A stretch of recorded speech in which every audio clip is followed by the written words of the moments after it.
Another amazing gift that you can give to yourself is in this lifetime is simply allowing yourself to embrace new experiences. I took my first solo trip to London to go on a date with a man that I met on a dating app.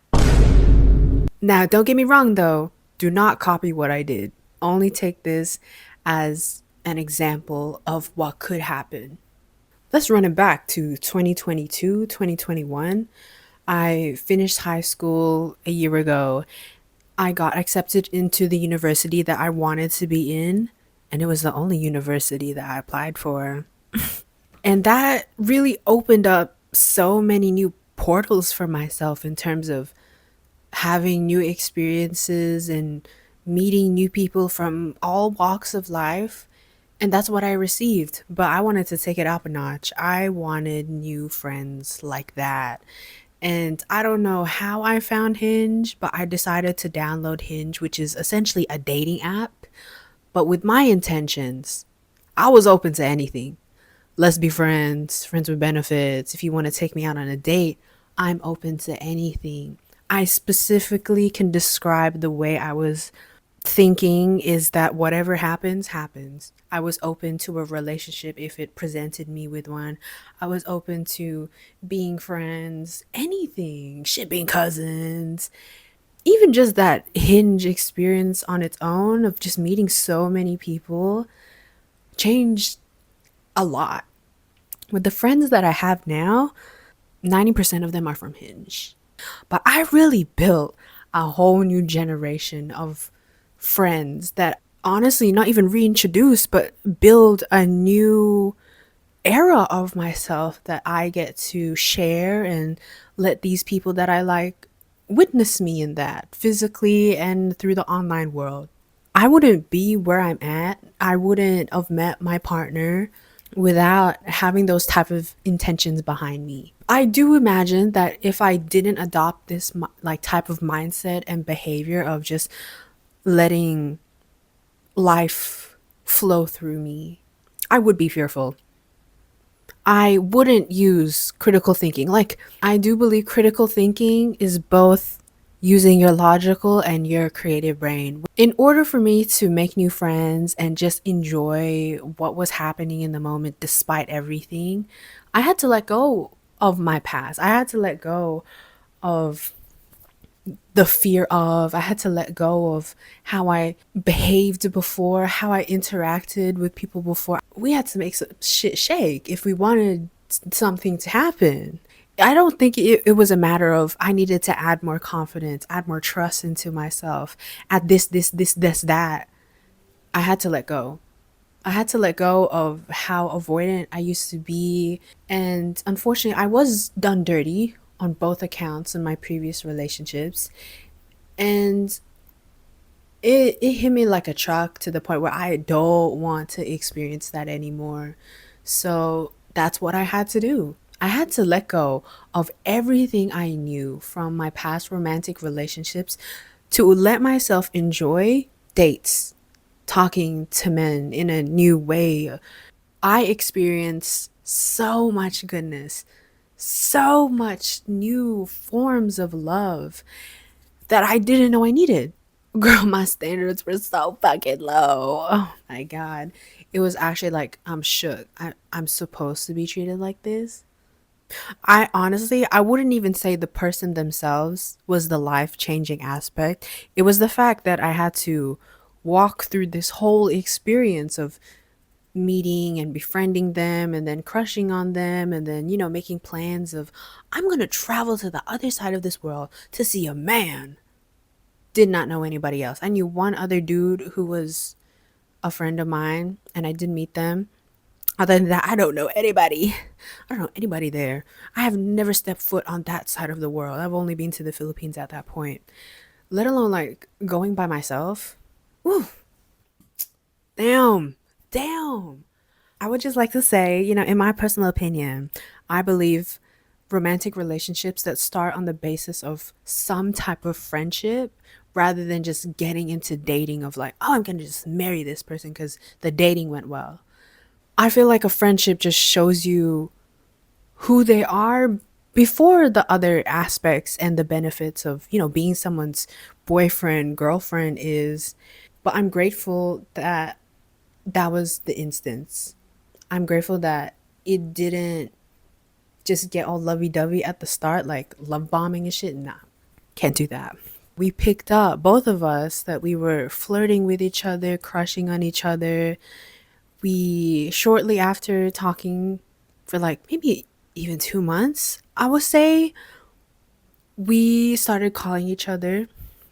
And let me tell you, this man, oh, oh my God, I can't. I guess so. I guess so. Googly eye over the experiences that happened between us early on in this relationship, because it was so new. I've never been treated the way that he treated me, even through creating and developing a relationship online. Me personally, I've had experiences with having online friends, and I've also had a long distance relationship before. So I'm not new to this. This isn't my first rodeo, you know? Something cute that had happened that told me that he likes me is the fact that, one, he's an introvert and his time is very precious to him. And he picked up that every single day we would text. Every single day. And to him, I suppose that was pretty crazy. And that said a lot about how much he enjoyed our time together. I agree. Bitch, I agree. Before the trip was just very in sync. Next thing you know it, we're exclusive.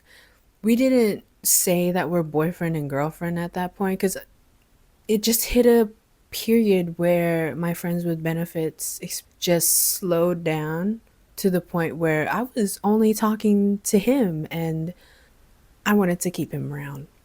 He was the first dude who got me flowers like that. Like, we're not even boyfriend and girlfriend, and he was able to get flowers delivered to my house when he's all the way on the other side of the world. What? I am going to see you. I'm gonna save up. I'm gonna go to London and I'm gonna see your bitch ass. And don't get me wrong, because it was my first trip and I lived and I'm still living under my parents' house. Girl, when I told them that, some family members were a bit more spooked than others. And obviously, I didn't say that I'm going to go with a man. I had to lie a little bit and say that I was going to be there with friends. It was some fucked up shit that was said to me, which it didn't turn me off, but it was very overwhelming for them to say that. But it wasn't a matter of, they stopped me from going. It was more so a safety thing, just about, how bad the world can be. And don't get me wrong, this is where the critical thinking comes in. I'm going to fly across to the other side of the world to see a man I've never met before. I've only seen him through cam and through text. And obviously, sometimes that's just not enough. This is a stranger at the end of the day until I see them in person. Like, I need to confirm that you're a real bitch. Should I say it? Like, my grandpa pretty much told me that I would be, which is honestly, it is a consequence. And I'm a young woman and I'm there by myself. And I knew at the back of my head that they only mentioned that because in a family matter, we've never experienced this before. Or anyone younger flying to the other side of the world by themselves, which I really had to get my mind around so I don't get fearful. That was his fear, not mine. Coming back to the intention that I held, I do think it's very powerful that even, good moments with him and he's treating me good, I didn't lose track of that intention of mine of, whatever happens, happens. It could go wrong, but it could go right. And the only thing I could hold in that moment of going somewhere I don't know, meeting people that I don't know, just having so much uncertainty, except certainty that I can only hope for the best. I can only hope that I will just have fun, eat good, and just be there. Like, if I don't like him, then I don't have to see him. I have bought my own Airbnb. I have enough money for my food, and if I want to go shopping, shit, let's go shop.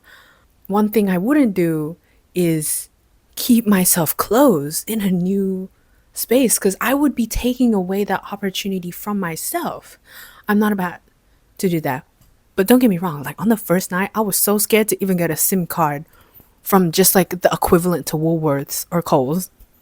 Thankfully, though, other family members of mine were very supportive financially and also emotionally.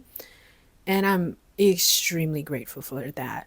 And obviously, I couldn't, it's impossible for me to consider every single good thing and bad thing out of this trip.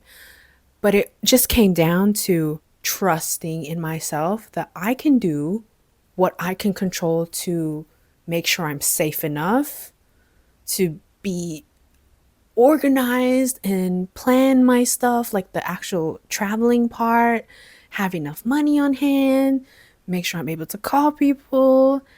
Everything else is out of my control. If he didn't like me, I can't do anything about that. I'm not about to be in London begging for a man to like me.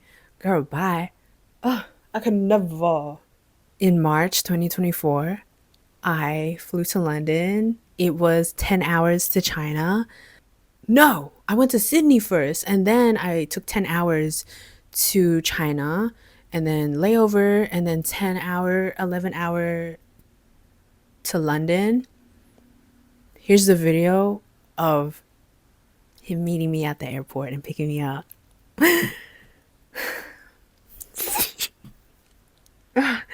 I would say more so anxiety didn't entirely leave my body at the start of the trip. It was just I had to override that with excitement and just looking forward to this experience and hoping for the best. I had to have more of that with the sprinkle of anxiety, because of course anxiety and feeling scared is going to keep me safe. That's what it's made for. But I can't let it keep me safe forever. I can't let it dictate this. Bro, being in a new country, I've never been here before. I'm like one of the things that I wanted to see, like touristy wise, I just wanted to see the Big Ben. Otherwise, girl, I just wanted to exist there, to be honest. And what's so funny is that I didn't really plan anything. And I don't think he told me, like, don't plan anything. But maybe I knew at the back of my head that it would be taken care of. And it did. And when I tell you, every day he took me out on a date. Ah! We went out to eat, got Vietnamese food, and then we chilled for a bit. And then we kissed. Like an apple crumble with custard, but then it's just like a 10 times better in a cup. Around 5 days in London, and then, bitch, I just met this man already out for vacation. And you know where we went? We went to Switzerland. Oh my god. Remember, I haven't been to London. I mean, I haven't been to Europe like that. So there was honestly no specific desire to go anywhere specific. But I was in London for 3 weeks. And I'm just like, I should go somewhere else. Because I'm pretty sure we checked together that it was pretty cheap to fly to other European countries. And I wanted to smell fresh air.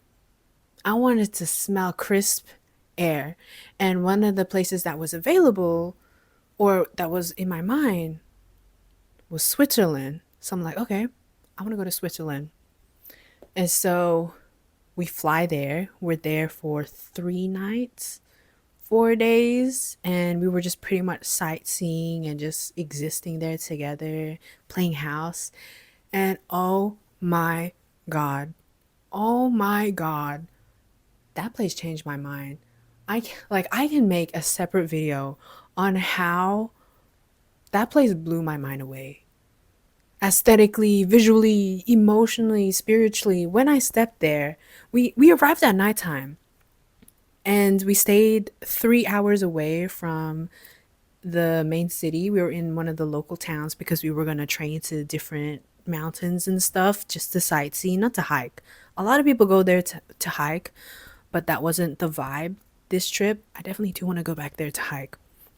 And oh my God, when I woke up, this is what I saw. I felt at home for some reason. The why, how, I would just say is that because I'm from the Philippines and there's green islands and stuff. Switzerland was like its cousin. It was just the snowy version of it. Maybe it's also because the mountains were so accessible as well. Like our Airbnb was on a mountain, and then across the lake was a mountain, and on the distance you could see the other mountains, and then over there there's like snow on the top, and it's just so foresty and so green. And answering the question before, did Switzerland have crisp air, fresh air? Oh, bitch. Indeed, they did. Like, that is one of the things that just constantly makes me feel so giddy. And so I can't believe I experienced that. I'm so lucky to have experienced that. And I would go back there tenfold. It did me good emotionally. It did me good spiritually, and the physical aspect. Oh my god. Like on like old window desktops, how you see like the old Windows desktop wallpapers, that's a mouthful. I saw that in real life. I saw that in 8K. That was insane. But shit, like that place is expensive. That was expensive. Like we stayed in a local town and they did have the co-op groceries place, and that's where we bought all our food. And so we didn't buy from any restaurants or cafes like that. When we did do a day trip, we did buy food and drinks. But bro, like we passed by this pizza place, and there's no sizes. And you know what the price is for a pizza that who knows how big or small it is? $40. $40. But I still go back though. I will still go back. Like I don't even care. I will go there with that same amount of money, but then I will go back there with a fuck ton of money. Cause honestly, I do want to experience the cheese fondue experience. I feel like it would make me shit myself, but I've never enjoyed cheese fondue like that. What's it all about? I'm curious. Yes. It was just so nice. I don't know what else to say. Like these pictures just say it all. And again, I'm so grateful that I was able to experience that with him as well. What a blessing. After the Switzerland trip, I went back to London and I got a couple days to just be by myself as well. Also during the first week too. But then I pretty much saw him every day, and I got to meet up with his brother and his mom, and that was so nice. Like, I'm a part of the family. But yeah, it was so good. I got to try Jamaican food. Oh my god, that shit is so bomb. What an interesting culture. I love it. I love it here. Like damn. Well, I didn't love the weather. No, that it's too cold. It's so gray when it's not sunny. And I can say the relationship with him, it really deepened within like 3 weeks with him. And I couldn't ask for anything more. Like that was enough. Do I wish I had more time? Sure. I can confirm 100% I did make the most of it. I feel like I made the most of it, and then I got even more out of those experiences with him, by myself. Here's another crazy thing. It's time for me to leave. I'm chilling at his house because I had to check out of the Airbnb, and the public transport fucks up. We didn't take Uber because we thought the public transport would be fine because the trains take you directly to the airport and stuff, but not the train. Like we had to take a couple different ones, but they had delays, right? And we got there to the airport to find out that we're in the wrong building. And so we had to take another train to the other building. And it's not our fault because it didn't say on the ticket. Because I think there might have been two different international sections. It's like one of them airports. We get to the correct airport departure area. They close the check-in bags right in front of my eyes. Right in front of my eyes. And I'm just like, so I can't check in. And they're just like, no, you can't, sorry. For some reason, I was calm as fuck. Because in the back of my head, I knew that to overcome this, I just had to rebook. I had to call up the airline or something like that. You know, it's not like they're denying me of leaving. And my boyfriend, oh my God, he was so stressed. The sun is leaving me kisses. Thank you. But he was so stressed, not at me, but just the fact that we happen to be in this situation. So this is the thing, right? I said, or I had to look first at what the other ticket prices would be to maybe leave tonight, tomorrow, in a couple hours, and maybe I could buy a new ticket. But then I decided to call up the airline to see what they can do for me. And bitch, when I tell you, I was on and off that phone for 3 hours. And we're still in the airport because I thought I could leave soon-ish. Telling them my information, and then we're talking about like different routes and stuff, and then I'm on hold for them to tell me to pay more than the tickets that were available to just buy. So I had to pay the difference between my old flight and my new flight. And it was pretty hefty because I'm on the other side of the world. I had to pay a no-show fee. I had to pay other fees.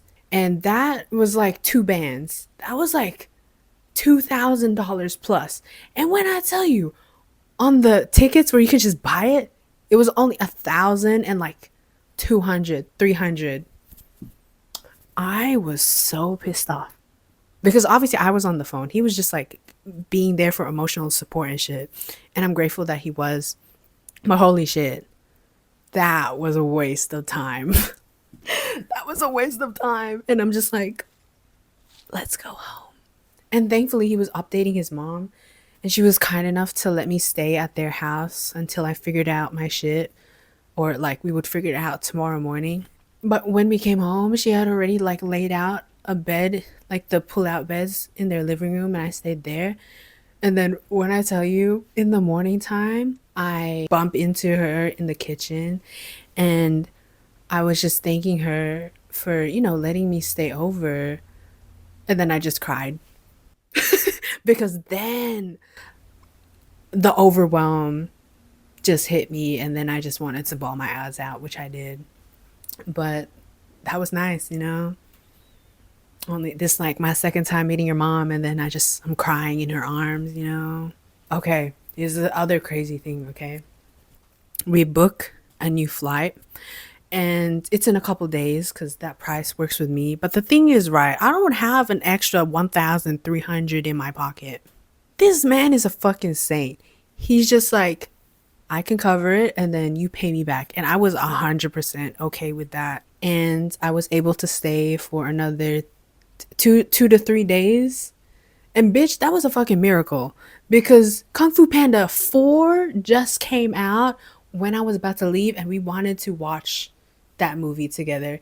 And shit, maybe it was God's timing or something for him to stop me from traveling back home just to watch this movie. And I get home safe. A couple weeks later, I get an email saying, please retry your payment. And I showed it to my boyfriend, and he's like, oh. And I'm just like, what if we don't pay it back? This is just satire, you know, this is not real. This is not real. This is a hypothetical situation. What if we don't pay it back? Thinking the same way. Get a second email. Says the exact same message, nothing different. Ignores it. I went home for free. Coming back from that trip, I had a time. I had such a time. And that was amazing. I would do it all over again. Emotionally, I felt so fulfilled. I felt so proud of myself again that I went through this whole entire process and it worked out better than I thought. In 2024, I went on a second trip. I went to Indonesia with a friend. The year after that, I saw him 2 times. That's lucky for people who live on the other side of the world. What a blessing, truly. What a blessing. We're still together. Things are moving forward. Things are always going to continue to be new for us. And now we are talking about moving in together and finally closing that gap. How exciting! How exciting! When I tell you, I've never felt that feeling in me ever. Or maybe it was a feeling that, I don't know, I just haven't felt it in so long that I forgot about it.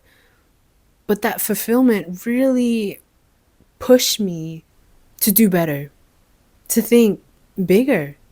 You know, I always say like dream big and stuff. And these exciting new experiences that I allow myself to embrace despite anxiety and despite uncertainty of people, places, things, feelings, this is the byproduct of it. And I'm so fortunate for that feeling to erupt from that specific experience.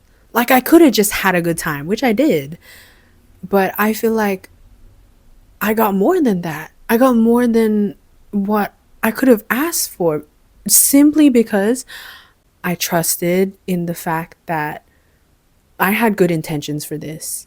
And I trusted in myself that hypothetically, if something didn't go right, I can pull through. I can adapt to make sure I can be okay, that things will continue to flow. And that is a practice that I continuously use in everyday life, in small decisions as well as big decisions like that.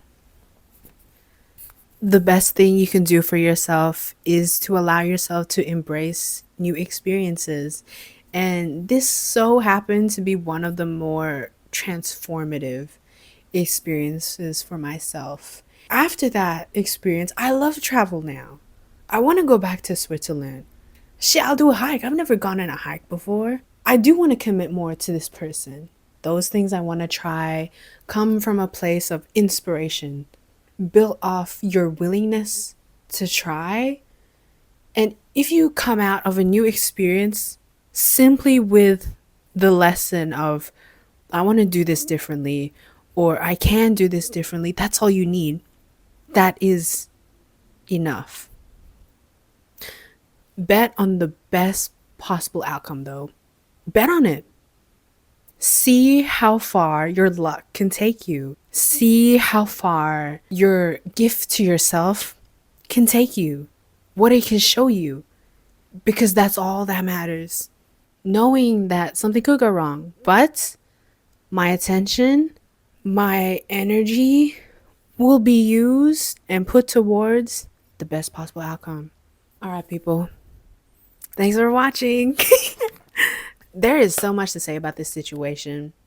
I'm sorry if you wanted to hear more about the long distance part. I could have that for a different video if you're curious about how I even manage that and commit to that. This video was more so for the experience, and that was just the context. That was just the circumstance. Thank you for watching, and I will see you guys in the next one. Bye bye.